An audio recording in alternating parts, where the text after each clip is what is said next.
सन्माननीय बाळासाहेब थोरात, सन्माननीय शंकररावजी गडाख, अजित नवले, या भागाचे शिवसेनेचे संपर्क प्रमुख सुनील शिंदे, जिल्हा प्रमुख रावसाहेब खेवरे आणि व्यासपीठावरील महाविकास आघाडीचे सर्व प्रमुख नेते पदाधिकारी आणि या मंडपात जमलेले आपण सर्व महाविकास आघाडीचे समर्थक. मी जेव्हा आलो सभेला तेव्हा तप्त ऊन होतं. आता दिवस मावळलेला आहे, म्हणजे किती वेळ आपण बसलोय पहा. हे खरं आहे की आम्हाला लहान सभा पाण्याची सवय नाही, पण अकोल्यातल्या आपण जे मगाशी म्हणाल की इथे इतके विचारवंत अभ्यासक बोलणारे वक्ते होऊन गेले आणि इकडल्या लोकांना ऐकण्याची सवय आहे. या भागामध्ये अनेक मोठ्या चळवळी झाल्या, संघर्ष झाले. म्हणजे दिल्लीत शेतकऱ्यांचं आंदोलन होण्याआधी या भागात मोठं आंदोलन झालं. पुण तांब्याला पुढे गेला कॉम्रेड नवले. म्हणजे सगळ्यात मोठं आंदोलन म्हणजे शेतकरी संपावरच गेला. इतकं मोठं आंदोलन ज्याने ज्या आंदोलनानं या भागातल्या आंदोलनानं देशाचं लक्ष वेधून घेतलं, शेतकऱ्यांचे प्रश्न समजून घेतले. आणि या अशा भागामध्ये भाषण करणं, विचार मांडणं, आपल्याशी संवाद साधणं ही एक अत्यंत आनंदाची गोष्ट आहे. या भागामध्ये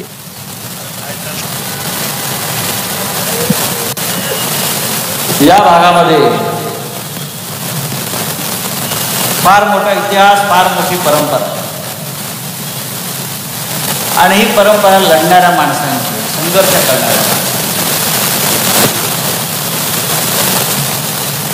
कॉम्रेड अजित नवले यांचं भाषण आपण ऐकलं असेल. ज्या भागामध्ये डावी चळवळ असते, कम्युनिस्ट डावे ज्या भागात रुजलेले असतात तो भाग एकतर आदिवासींचा असतो, कष्टकऱ्यांचा असतो, गरीब शेतकऱ्यांचा असतो. आणि या भागामध्ये सातत्याने ही चळवळ मला दिसते. हे सगळे लोक त्या दिल्लीच्या सीमेवर भारतीय किसान सभा नरेंद्र टिकैत असतील, महेंद्र टिकैत असतील, ऊन, पाऊस, वारा, थंडी तिथे बसले होते हजारो लोक. आणि त्याच्यामध्ये हे महाराष्ट्राचे लोक सुद्धा आपले उपस्थित होते या भागात. हे खरं आहे की तिथे पोचलेला राजकीय नेता मी असेल, तिथे राजकीय नेत्याने येण्यास बंदी होती. पण मी आलो, टिके साहेबांनी माझं स्वागत केलं, स्वतः ते बाहेर आले मला घ्यायला. याचं कारण असं आहे की हा महाराष्ट्र जो आहे, हा महाराष्ट्र अशा प्रकारच्या देशाच्या लढ्यामध्ये सदैव प्रामाणिकपणे पुढे असतो. आणि म्हणून नरेंद्र मोदी या महाराष्ट्राला घाबरतात. अमित शहा जर कोणाला घाबरत असेल तर महाराष्ट्राला घाबरतो. हा छत्रपती शिवाजी महाराजांचा महाराष्ट्र आहे. गेल्या 1 महिन्यामध्ये मोदी 17 वेळा महाराष्ट्रामध्ये आले. लक्षात घ्या प्रधानमंत्री. अमित शहा जवळजवळ रोज महाराष्ट्रामध्ये येतोय. कशा करता? त्याला या राज्याची भीती वाटते. आपली सत्ता उलथवून टाकण्याची ताकद या महाराष्ट्रामध्ये आहे.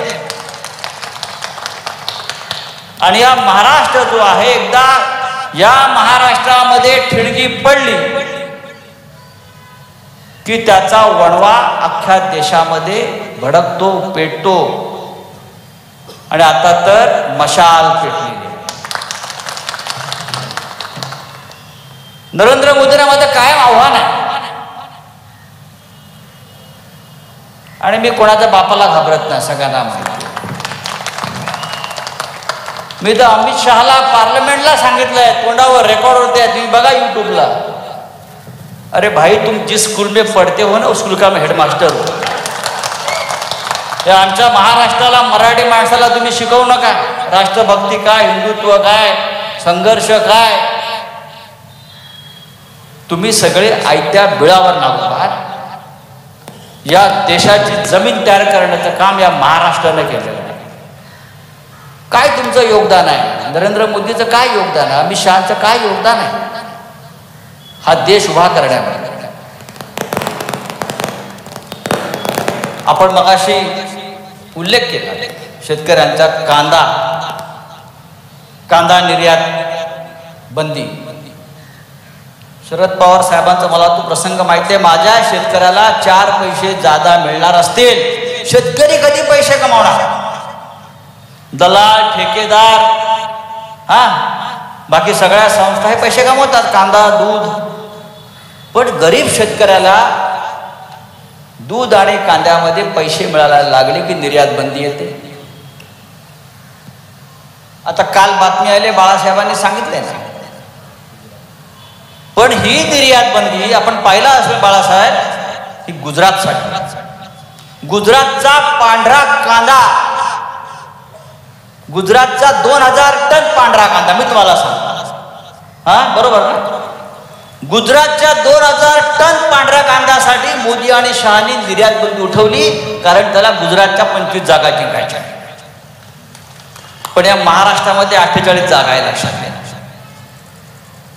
आणि हा 2000 टन कांदा जो निर्यात होणार आहे, तो महाराष्ट्राच्या मुंबईतल्या नावासेवा पोर्ट्रस, नावासेवा बंदरातून होणार आहे. म्हणजे आमच्या जखमेवर मीठ चोळण्याचा प्रयत्न आहे. महाराष्ट्राचा शेतकरी याच्यामध्ये नाहीये. या शेतकऱ्याचं दुःख, या राज्यातल्या शेतकऱ्याचं दुःख मोदी आणि शहाना कळणार नाही. त्याला असं वाटतंय गुजरात म्हणजेच देश आहे, आणि मी गुजरातचा पंतप्रधान आहे, हिंदुस्थानचा नाही. त्याच्यामुळे हा महाराष्ट्र लुटून सर्व काही गुजरातमध्ये चाललंय. शेतकऱ्यांपर्यंत विषय गेला पाहिजे. गुजरातसाठी निर्यात बंदी कांद्याची उठली जाते, महाराष्ट्रासाठी नाही, देशासाठी नाही. आमच्या शेतकऱ्याचा कांदा गेल्या काही महिन्यामध्ये, काही वर्षामध्ये रस्त्यावर टाकावा लागला. प्रचंड नुकसान झालं. पण गुजरातच्या शेतकऱ्यांचे जे दलाल आहेत, सगळे ठेकेदार, महाराष्ट्रातला कांदा घेणारे जे आहेत ना, हे गुजरातमधूनच जावं लागते. माझ्या माहितीप्रमाणे सगळे ठेकेदार गुजरातचे, सगळे व्यापारी गुजरातचे. महाराष्ट्राला कंगाल करायचं, महाराष्ट्राच्या मराठी माणसाला, शेतकऱ्याला भिकारी करायचं, अशा प्रकारच्या सुडाचं राजकारण महाराष्ट्राच्या बाबतीत नरेंद्र मोदी आणि अमित शहा करतायत. हा कोणता तरी ते बदला घेतात. त्यांचा राग आहे महाराष्ट्रावर. महाराष्ट्रावर दिल्लीतून अनेक, औरंगजेब असेल, अफजल खान असेल, सगळे चाल करून आले. आपण सगळ्यांना इथे झोपवलेलं आहे. हे का करतायत? मोदी आणि शहा असं का वागतायत? महाराष्ट्रात त्यांचं वैर का आहे? याचा अभ्यास जर केला तर तुम्हाला कळेल. छत्रपती शिवाजी महाराजांचा जन्म या महाराष्ट्रात झाला. आपल्याला इतिहास आहे. असा कोणता इतिहास मोदी शहांच्या गुजरातला नाही. त्यांना फार तर भूगोल असेल. या महाराष्ट्रात छत्रपती शिवाजी महाराज जन्माला आले पण औरंगजेबाचा जन्म हा गुजरातमध्ये झाला आहे, मला माहीत नसेल तर सांगतो. म्हणून तो गुजरात सातत्यानं महाराष्ट्रावर चाल करून येतो मोदी शहांचा. पण त्या औरंगजेबाचा धडका आपण इथे मानलेला आहे. आणि उद्याच्या निवडणुकीमध्ये मोदी शहाला सुद्धा हा महाराष्ट्र जागा दाखवल्याशिवाय राहणार नाही. ही निवडणूक ऐतिहासिक आहे. अनेकांनी सांगितलं अरे ऐतिहासिक म्हणजे काय. ही निवडणूक क्रांतिकारक आहे, देशाचं भविष्य घडवणारी आहे, तुमच्या पुढल्या पिढीचं भविष्य घडवणारी आहे. आणि आपलं भविष्य आम्हालाच घडवायचं आहे, मोदी नाही घडवू शकत. ऐतिहासिक यासाठी म्हणतोय, देशाचा पंतप्रधान पदावर बसलेली व्यक्ती गेल्या 10 वर्षापासून रोज खोटं बोलते. या देशाचं दुर्दैव आहे की ज्या देशाला पंडित नेहरू सारखा एक महान प्रधानमंत्री लाभला, लाल बहादूर शास्त्री लाभले, इंदिरा गांधी, मनमोहन सिंग, राजीव गांधी, अटल बिहारी वाजपेयी, अशा महान पंतप्रधानांची परंपरा या देशाला लाभली आहे. त्या देशावर तुळशीमध्ये भांगेचं रोपटं निर्माण व्हावं अशा पद्धतीनं खोटं बोलणारा, रोज खोटं बोलणारा नरेंद्र मोदी आपल्याला प्रधानमंत्री लाभले. रोज कारस्थानं करणारे अमित शहा गृहमंत्री लाभले. आणि ह्यांना आपण उखडून फेकल्याशिवाय हा देश सचोटीच्या मार्गाने जाणार नाही, आमची भूमिका आहे. खोटं म्हणजे किती खोटं बोलावं. परवा 5 देशातला जो पहिला टप्पा झाला 108 जागांचा, त्यात महाराष्ट्रातल्या 5 जागा. या 108 जागांपैकी बहुसंख्य जागांवरती भारतीय जनता पक्षाचा पराभव होता. महाराष्ट्रातल्या, विदर्भातल्या 5च्या 5 जागा आपण जिंकतो, हे बरोबर आपण बोला. आज ज्या 8 जागांवरती निवडणूक होते दुसऱ्या टप्प्यातली, त्या 8ही जागावरती आपण आघाडीवर आहोत चांगल्या मताने. नांदेडला सुद्धा आपण जिंकतोय. पण पहिल्या टप्प्यामध्ये आपण हारतो हे कळल्यावरती नरेंद्र मोदींनी हिंदू मुसलमान सुरू केलं. तर आम्ही म्हणतो अजून हिंदू मुसलमान करत कसं नाही हा माणूस, आवडता खेळ कसा सुरू करत नाही. काय म्हणाला, काँग्रेस पक्षानं त्यांच्या जाहीरनाम्यात असं म्हटलेलं आहे, आमची सत्ता आली तर आम्ही ही संपत्ती जी आहे, काय संपत्तीचं वाटप करू, पुनर्वाटप करू. आणि वर ते पुढे म्हणतात महिलांना उद्देशून, बहिणो तुमच्या गळ्यातली मंगलसूत्र सुद्धा हे लोक खेचून जास्त मुलं असलेल्यांना देतील, म्हणजे मुस्लिम बांधवांना देतील. असं दादांत खोटं विधान या देशाचा प्रधानमंत्री करू शकतो. जो आमच्या महिलांच्या मंगळसूत्राला हात घालतो, भारतीय जनता पक्ष मंगळसूत्र चोरांची टोळी आहे. आमच्या महिलांच्या, आमच्या माता भगिनींच्या मंगळसूत्राला जो नरेंद्र मोदी हात घालतो, त्यांना मला सांगायचं आहे, या देशातल्या महिलांची मंगळसूत्र जे धोक्यात आली असतील ते तुमच्या 10 वर्षाच्या राज्यात आले. गेल्या तुमच्या राज्यात 10 वर्षात जेवढी मंगळसूत्र आमच्या माता भगिनींना विकावी लागली, गहाण ठेवावी लागली, मंगळसूत्रांचं बलिदान करावं लागलं, ते गेल्या 17 वर्षात कधी झालं नाही. तुम्ही नोटबंदी केली, हाहाकार माजला. घराघरामध्ये हाहाकार माजला. महिलांना आपलं मंगळसूत्र विकून काही काळ आपलं घर चालवावं लागलं. नरेंद्र मोदी लक्षात घ्या. तुम्ही लॉकडाऊन केलं, अचानक कारखाने बंद, उद्योग बंद, मुलं बाळं घरी, कमवती माणसं घरी बसली, तेव्हा या देशातल्या महिलांना आपलं मंगळसूत्र विकून घर चालवावं लागलंय. बेरोजगारीला कंटाळून अनेक मातांनी आपल्या मुलांसाठी फी भरण्यासाठी मंगळसूत्र आपल्या राज्यामध्ये विकलेलं आहे. शिक्षणासाठी मंगळसूत्र विकलं, आरोग्यासाठी मंगळसूत्र विकलं. आणि आपण म्हणताय काँग्रेसचे लोक आम्ही सगळे महिलांची मंगळसूत्र ओढू. हजारो सैनिक या देशामध्ये गेल्या 10 वर्षात शहीद झाले काश्मीरच्या सीमेवर. आणि त्या वीर पत्नींनी, वीर मातांनी आपलं मंगळसूत्र देशासाठी त्यागलेलं आहे. याचा हिशोब कोण देणार? हिंदू मुसलमान करायला तुम्हाला आमचं मंगळसूत्र, जे आमचं पवित्र बंधन आहे हिंदुत्वाचं, हिंदू संस्कृतीचं, तुम्ही कसले हिंदुत्ववाद? तुम्ही ढोंगी आहात. आणि अशा ढोंगी हिंदुत्ववाद्यांना आपल्याला घरी बसवायचं आहे. संदीप परपे आपण मगाशी काय म्हणाला, ते कोण? देवेंद्र फडणवीस आले आणि त्याने काय सांगितलं? गाणं रामाचं लावलं आणि रामाच्या हातामध्ये धनुष्य बाण सांगितलं. त्याला माहित नाही की आता नवीन रामायण लिहिलं गेलेलं आहे. ते रामायण असं आहे की अयोध्येमध्ये रामाचं प्राणप्रतिष्ठा आपण केली, सजावट केली, रोषणाई केली, रामाचा उत्सव केला. पण रामाला काही आवडलं नाही. राम आएंगे तो अंगना सजाएंगे और किसान आएंगे तो रस्ते में खिले बिछाएंगे. हे रामाला मान्य नाही आहे. शेवटी राम हा सुद्धा शेतकऱ्यांचा, कष्टकऱ्यांचा, अयोध्येचा राजा होता. लक्षात घ्या. राम जेव्हा वनवासात निघाला तेव्हा सीमेवर त्याला सोडण्यासाठी हजारो शेतकरी आले होते.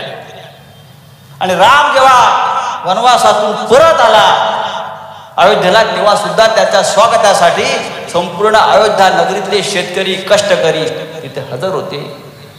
त्या शेतकऱ्यांच्या वाटेत तुम्ही खिळे ठोकता दिल्लीत येण्यासाठी.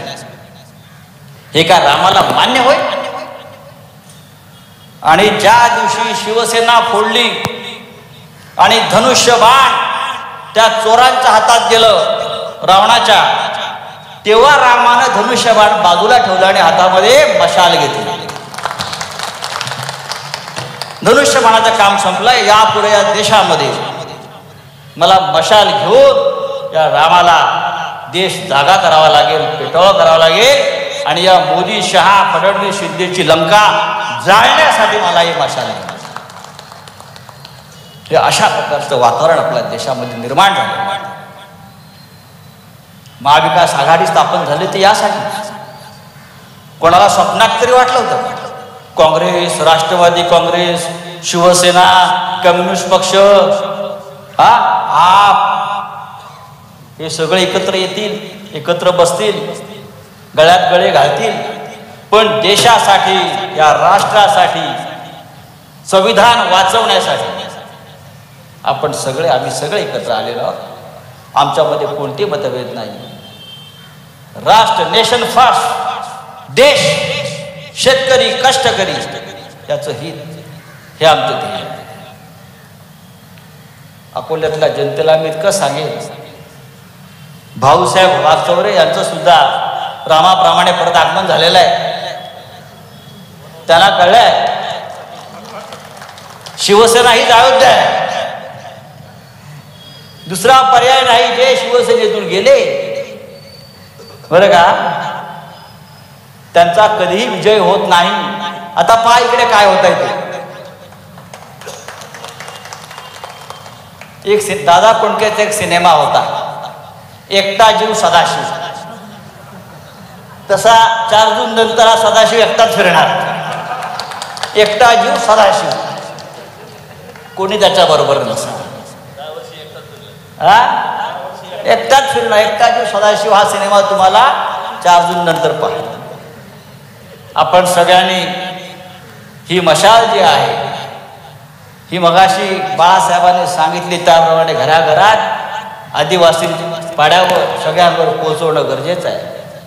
हे लोक फसवत आहेत. काही ठिकाणी मी त्यांचं आव्हानं बघितली की धनुष्यबाण हे उद्धव ठाकरेंचंच आहे म्हणून त्यांना मत द्या, अशा क्लिप्स आता फिरायला लागल्या. इतके घाबरले. आपण लोकांचा हा भ्रम दूर केला पाहिजे आणि या मशालीच्या मागे, महाविकास आघाडीच्या मागे अकोलेकरांनी ठामपणे का मजबूतीने उभं राहून जी परंपरा या जिल्ह्याची या भागाची आहे ती आपण कायम ठेवली पाहिजे. महाराष्ट्रातल्या 48 जागा या महाविकास आघाडीच्या, त्या काँग्रेसच्या नाहीत, त्या राष्ट्रवादीच्या नाहीत, त्या शिवसेनेच्या नाहीत, त्या आपच्या आहेत, त्या कम्युनिस्ट पक्षाच्या आहेत, त्या शेतकरी कामगार पक्षाच्या आहेत, त्या शिवसेना काँग्रेस राष्ट्रवादी काँग्रेस पक्षाचा आहे. हा विचार फक्त महाराष्ट्रात नाही तर संपूर्ण देशामध्ये. मी राहुल गांधी बरोबर भारत जोडो यात्रामध्ये पठाणकोट पासून जम्मू पर्यंत चालत आलो. 35 किलोमीटर मी चाललो. पठाणकोटला सुरू केलं त्यांच्याबरोबर, मी इथपर्यंत चालत आलो. मला पाहायचं होतं की एक तरुण नेता जो एक मोठी परंपरा, एक मोठी विरासत घेऊन आणि मोदीच्या भाषेमध्ये घराणेशाही घेऊन, त्या घराणेशाहीला परंपरा आहे लक्षात घ्या. ज्याला घरच नाही त्याची काय घराणी असणार. आणि अख्खा देश आज राहुलजींच्या मागे उभा राहतो. राहुलजींचं नेतृत्व देशाने मान्य केलेलं आहे, आपण सगळ्यांनी मान्य केलेलं आहे. आणि म्हणून राहुलजी असतील, उद्धव ठाकरेजी असतील, बाळासाहेब थोरात असतील, नाना पटोले असतील, शरद पवार साहेब असतील, आपण एका विचाराने पुढे जातो. आणि या लढाईमध्ये अकोला मागे राहता कामा नये, हा शिर्डी लोकसभा मतदारसंघ मागे राहता कामा नये. मला खात्री आहे ही मशाल नुसती पेटणार नाही तर भडकेल आणि देशाला दिशा दाखवेल. जय हिंद, जय महाराष्ट्र. देश विदेशातील प्रत्येक घडामोडींचे लाईव्ह अपडेट मिळवण्यासाठी आता साम टीव्हीच्या सर्व सोशल मीडिया प्लॅटफॉर्मला लाईक, फॉलो आणि सबस्क्राईब करा. तसंच सर्व नोटिफिकेशनसाठी बेल आयकॉन प्रेस करायला विसरू नका.